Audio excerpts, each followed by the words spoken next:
ini nggak cocok kalau nanti dibaca anak PAUD, nggak cocok kalau nggak dibaca anak TK. Loh, Alkitab ini bukan buku mewarnai. Ya, makanya bahwa Alkitab ini seperti yang sering dikatakan yang viral ya di podcastnya Elia juga, bahwa bersama dengan Dr. Richard Lee, Alkitab ini bukan asumsi teologis, ya. Nah, tetapi ya prasejarahnya pasti bisa kita temukan sampai dengan hari ini, ya. Nah, jadi itu bisa ditemukan, bukan sekedar asumsi, ya. Jadi kalau kita ngomong asumsi itu jangan dikira suatu hal yang. Assalamualaikum warahmatullahi wabarakatuh. Bismillahirrahmanirrahim. Kali ini saya akan mereaction komentar dari Jeki Sembiring dan juga Elia atas pertanyaan salah satu netizen dari kalangan Katolik yang bertanya terkait tentang kejadian yang ada di dalam Bible. Seperti kejadian jadi ceritanya bahwa si perempuan ini mendengarkan beberapa orang mu'alaf yang mengatakan bahwa Nabi dalam perspektif Bible itu sangat diceritakan mengerikan sekali. Seperti Lut, kemudian ada Nuh, di mana mereka ada yang mabuk, kemudian auratnya kelihatan, dan juga ada yang menyukai sesama jenis. Nah, saya tidak melanjutkan dulu bagaimana percakapan, tetapi saya ingin mereaction atau mengomentari argumentasi dari Jeki Sembiring bahwa Alkitabnya adalah Alkitab yang bicara secara jujur. Jadi gini ya, ketika ada peristiwa-peristiwa yang diceritakan di dalam sebuah buku, dan di dalam sebuah buku itu diceritakan peristiwa-peristiwa keji sekalipun, tidak bisa itu dijadikan parameter bahwa kitab itu berbicara sesuatu yang jujur. Kenapa? Karena informasi yang diberikan oleh si pembuat kitab suci harus diketahui apakah betul itu informasi yang benar atau jangan-jangan itu informasi yang salah kaprah. Nah, dalam perspektif Islam memang kita memiliki perbedaan cerita tentang nabi-nabi atau tokoh-tokoh yang dalam Bible boleh saja disebut nabi atau bisa jadi tidak. Dalam Islam memang kita meyakini Nabi Lut adalah seorang nabi dan juga Nuh seorang nabi. Karena dalam perspektif Islam, nabi sendiri adalah orang pilihan Tuhan yang diberikan wahyu, informasi dari Tuhan yang untuk dirinya sendiri atau diberikan kepada orang lain. Nah, dan pernyataan Jeki Sembiring kemudian mengatakan Alkitab tanpa kecuali, tidak disebutkan bahwa ada pengecualian, adalah fakta historis atau sesuatu yang sejarah nilainya dan bukan asumsi teologi. Ini blunder sekali. Kenapa? Karena kalau memang itu diminta pertanggungjawaban, Jeki Sembiring harus mampu menunjukkan Adam dan juga Tuhan melayang-layang di atas air harus memiliki fakta historis. Ini sangat blunder sekali. Nah, kita tahu yang disebut dengan asumsi teologi adalah pandangan yang dianggap benar berdasarkan kitab suci, yang adalah hak dari semua orang yang memiliki Tuhan dan memiliki kitab suci. Contoh, ketika mengatakan bahwa Yesus adalah Tuhan, itu adalah asumsi teologi. Karena secara kronologis, kalau memang tidak bisa dikatakan itu asumsi teologi, fakta historis, orang Kristen harus mampu membuktikan secara historis, secara sejarah, dia adalah Tuhan yang menciptakan langit dan bumi. Bisakah orang-orang Kristen menunjukkan bahwa Yesus yang menciptakan langit dan bumi secara sejarah? Maka itu baru dikatakan bukan asumsi teologi. Blunder sekali pernyataan saudara Jeki Sembiring. Aku agak apa ya? Kenapa? Katanya yang sebelah nabi, kok kita kan bukan nabi ya kan, Abraham itu. Iya. Lalu kenapa kamu menyebutnya sebagai nabi? Aku kayak bagaimana ya, kayak Elia, aduh pusing juga dijelaskannya. Karena hampir sama semua keturunan Daud itu hampir sama namanya itu, dan mereka menyebutnya nabi. Kayak Nabi Daud, Nabi Adam. Oke, terus? Tapi di ajaran Kristen kan mereka bukan nabi kan, Kak? Bukan. Iya. Kamu Kristen atau apa? Kamu Kristen atau non Kristen? Aku Kristen Katolik. Kristen Katolik. Kamu di paroki mana? Aku di paroki Sika, Maumere, NTT. Iya, nama parokinya paroki apa? Lupa, katedral, lupa Kak. Katedral? Emang di Maumere ada Iya. katedral? Ada Kak, ada satu katedral di teman-teman, ini aku kasih data ya buat nampar si Elia Myron yang mengatakan bahwa Ibrahim itu bukan nabi. Kalian lihat di dalam kitab Kejadian pasal ke-20 teman-teman. Baca satu perikop kalau perlu. Ini adalah percakapan antar Tuhan dengan Abimelek, guys. Oke, aku bacakan buat teman-teman muslim ya. Kejadian pasal 20, Abraham dan Abimelek. Lalu Abraham berangkat dari situ ke tanah Negeb dan ia menetap antara Kadesh dan Syur. Ia tinggal di Gerar sebagai seorang asing. Oleh karena Abraham telah mengatakan tentang Sarah istrinya, dia saudaraku, maka Abimelek raja Gerar menyuruh mengambil Sarah. By the way, di sini terjemahannya pun salah ya. Dia bukan saudara. Nggak mungkin Abraham itu bersaudara dengan dengan Sarah, karena Sarah itu bukan laki-laki. Saudara itu identik untuk laki-laki.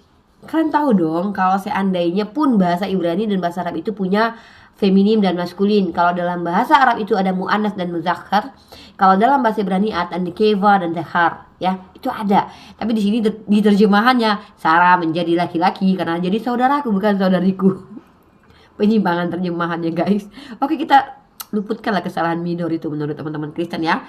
Nah, oleh karena Abraham telah mengatakan tentang Sarah istrinya, dia saudaraku, maka Abimelek raja Gerar menyuruh mengambil Sarah.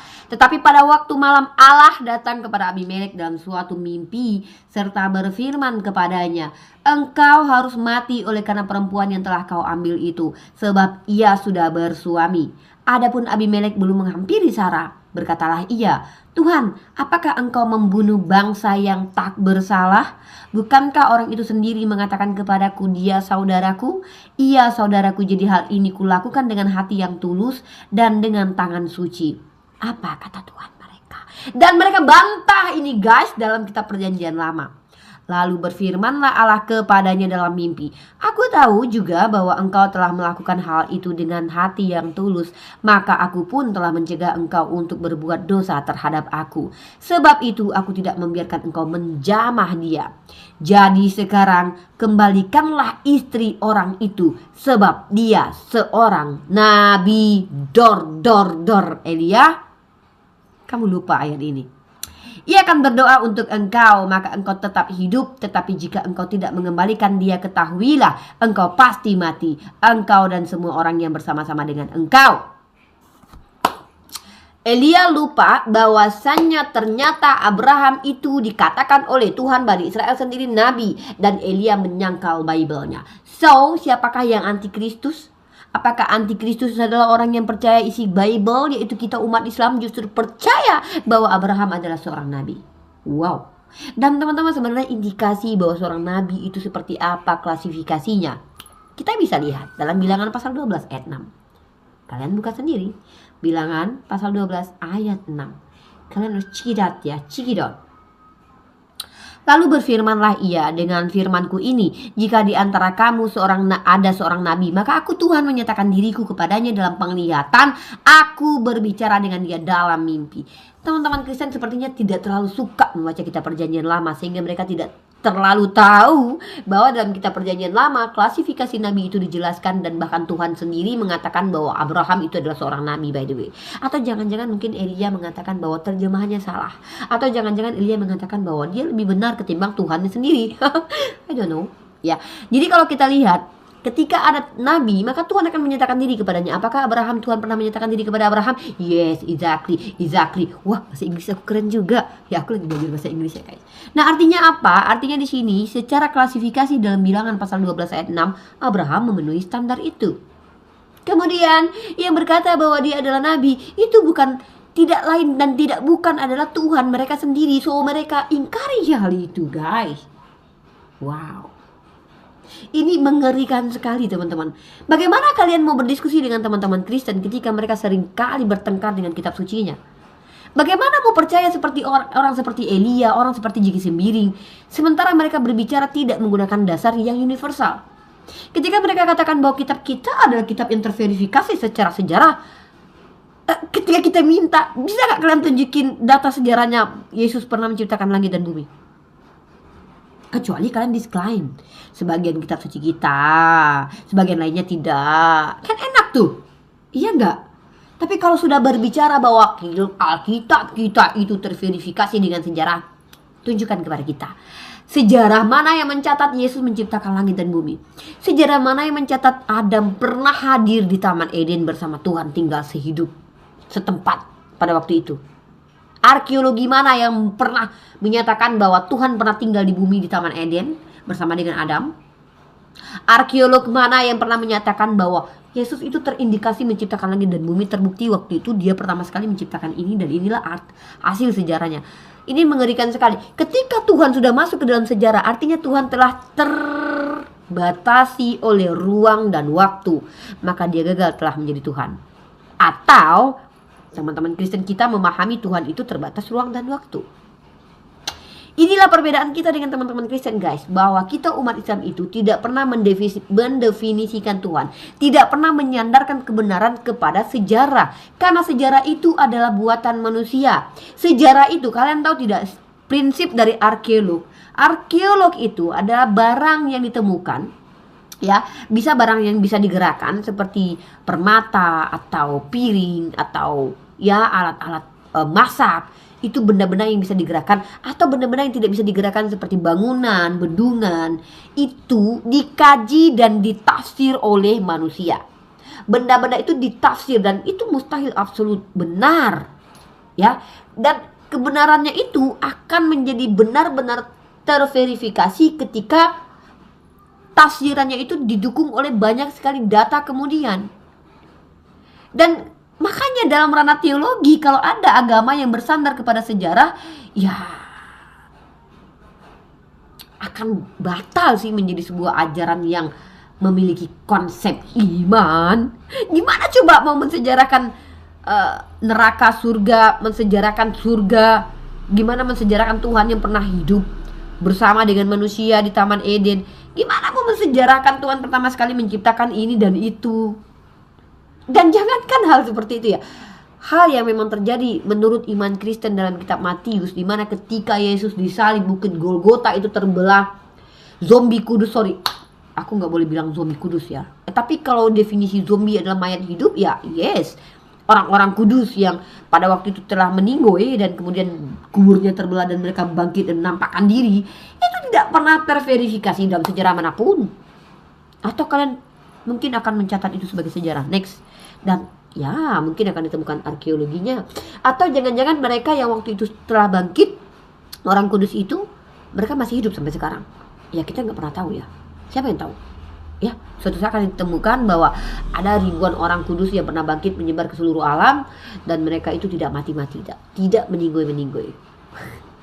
Bisa jadi menjadi fakta sejarah kemudian.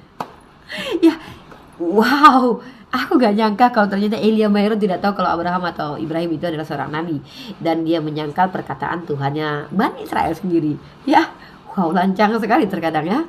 Cara apa begitu? Ya, jadi di manakah ke-12 suku bangsa yang dijanjikan kepada Hagar itu sudah berasimilasi dalam artian sudah kawin campur dengan suku-suku yang lain. Kalau kita melihat kenapa sih keturunannya Ismail itu tidak dicatatkan dalam Alkitab secara detail, karena memang di dalam kitab Kejadian perjanjian itu hanya diberikan di dalam anaknya dari Ishak. Makanya disebut Allahnya Abraham, Ishak dan Yakub. Jadi perjanjian Allah itu memang diikat dengan Ishak yang berasal dari Sarah yang merupakan istri sah dari Abraham, bukan dari Ismail. Tapi sekalipun demikian Ismail tetap diberkati. Nah, lalu kemana keturunan Ismail itu? Nah, keturunan Ismail itu berasimilasi, kawin campur dengan keturunan-keturunan yang lain.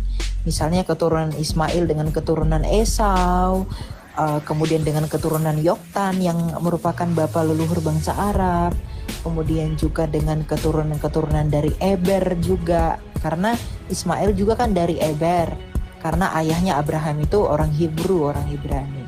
Begitu. Jadi sudah kawin campur mencampur. Tetapi perjanjian dan ras murni suku Israel itu berasal dari Ishak.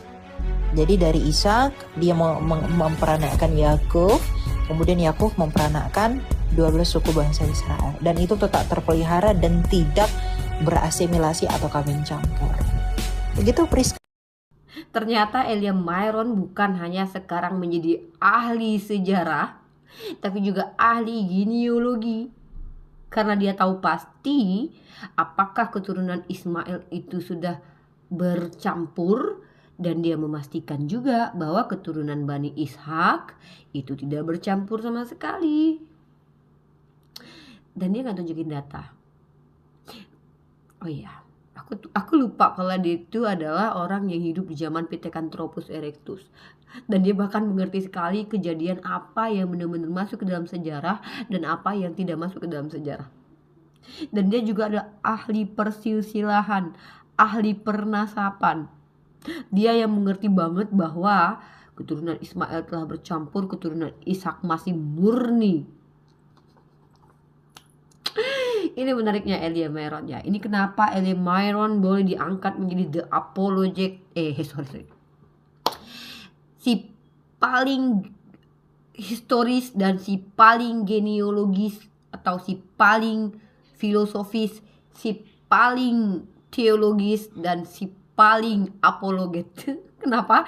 Karena Elia Myron tanpa data itu boleh dianggap apapun yang diucapkannya itu benar. Karena apa yang diucapkan itu semuanya bukan asumsi teologi, tetapi adalah fakta historis.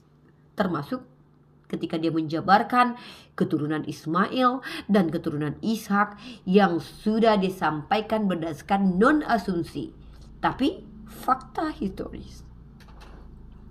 Seperti itu. Ya lucu sekali ya. Lucu sekali teman-teman. Ya inilah terkadang kenapa umat Islam itu bersyukur menjadi umat Islam. Karena kita ini berbicara berdasarkan data, literasi dari para ulama. Ulama adalah orang-orang yang memiliki ilmu. Dan seperti teman-teman mungkin pernah melihat beberapa waktu lalu terkait tentang nasabnya nasabnya para habaib yang diragukan oleh beberapa tokoh yang kemudian tokoh tersebut berdebat dengan Ustadz Wafi dan kemudian Ustadz Wafi memiliki ilmu pernasaban. Dan ini tidak boleh sembarangan teman-teman. Kalau dalam ranah teman-teman tahu ya, saya pernah bertanya kepada Ustadz Wafi bahwa nasab para habaib ini pun tertulis dan bahkan mereka pun ada yang menghafalkan ya, karena kebiasaan itu seperti gini, menyebutkan nama Rifa binti Yahdiman binti ini binti itu Rifa binti Yahdiman bin ini bin itu bin itu bin ini bin ini, begitulah kurang lebih ya. Dan itu biasanya setelah tertulis juga menjadi sesuatu yang secara umum dihafalkan. Orang Yahudi juga melakukan hal itu dan orang Arab juga melakukan hal itu. Nah masalahnya adalah ketika di tangan Elia Myron tanpa data semuanya menjadi fix fakta historis dan non asumsi teologis. Ya, kurang lebih seperti itu. Dan bahkan ketika Tuhannya bilang bahwa Abraham adalah nabi, kalau Elia Myronnya berkata Abraham bukan nabi, maka itu dibenarkan. Karena ini bukan asumsi teologis, tapi fakta historis. Menarik sekali ya mendengarkan teman-teman apologet Kristen ketika berbicara selalu membantah isi kitab sucinya, bahkan berbicara tanpa data dan tidak menunjukkan literasi apapun, dan mereka dibenarkan dalam iman, saudara-saudara. Ya seperti itu yang bisa saya sampaikan untuk kali ini. Sebenarnya videonya cukup panjang ya, tetapi saya hanya mengambil beberapa poin-poin penting di mana menunjukkan bahwa Elia Myron sendiri bahkan berani membantah perkataan Tuhannya sendiri. So kenapa kalian umat Islam merasa risih ketika Elia Myron membantah pernyataan secara akademis bahwa fakta historis dan asumsi teologi itu sesuatu yang harus dijelaskan ya. Bahwa penyalipan adalah fakta historis, ya kita harus terima karena Elia Myron adalah si paling historis, si paling teologi. Jadi ya begitulah kira-kira teman-teman, harus diterima. By the way, oke lah ya, mungkin itu saja yang bisa saya sampaikan. Mohon maaf kalau ada kata-kata yang salah. Anggap inilah konten-kontenan ya. Kenapa saya bilang ini konten-kontenan? Karena saya pikir ada ilmu yang bermanfaat yang bisa saya reaction. Ternyata lagi-lagi saya menunjukkan Bible dengan teksnya yang kemudian konteksnya ternyata berbeda, di mana dikatakan bahwa Abraham bukanlah nabi, tapi teks Tuhan yang tertulis di dalam nabi.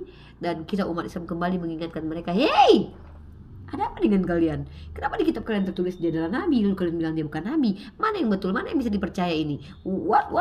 Kan begitu ya umat Islam ya. Umat Islam ini kadang-kadang umat yang bukan kepo sebenarnya, tapi baik banget mengingatkan saudara-saudara Kristennya, hey, kalian ini sebenarnya mengikuti yang mana? Kitab suci yang mana kalian percaya? Kenapa Tuhan kalian bilang Abraham nabi, tapi kenapa kalian bilang dia bukan nabi? What? Kurang lebih seperti itulah kira-kira teman-teman. Ya, artinya teman-teman, Sebagai umat Islam kita harus memiliki ilmu untuk membantah tuduhan dan syubhat dari teman-teman Kristen, dan kita juga tidak masalah untuk mengingatkan mereka untuk percaya kepada kitab suci mereka dan ingatkan mereka bahwa halo sayang, di kitab suci kamu tertulisnya seperti itu, kenapa kamu membantah kitab suci kamu sendiri? Ya, itulah yang disebut dengan dialog lintas iman. Mungkin itu saja yang bisa saya sampaikan. Mohon maaf kalau ada kata-kata yang salah. Wabillahi taufik wal hidayah. Assalamualaikum warahmatullahi wabarakatuh.